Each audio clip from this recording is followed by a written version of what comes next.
He was the 21st. There's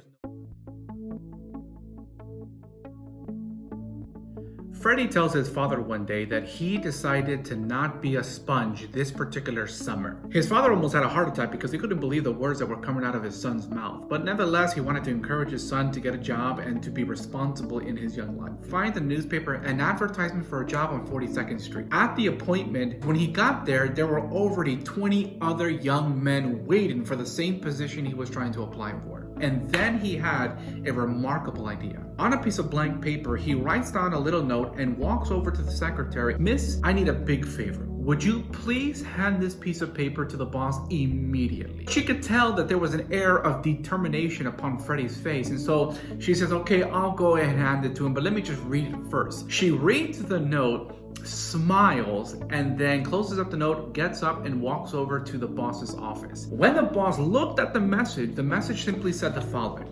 Dear sir, I am the 21st kid in line. Don't do anything until you see me.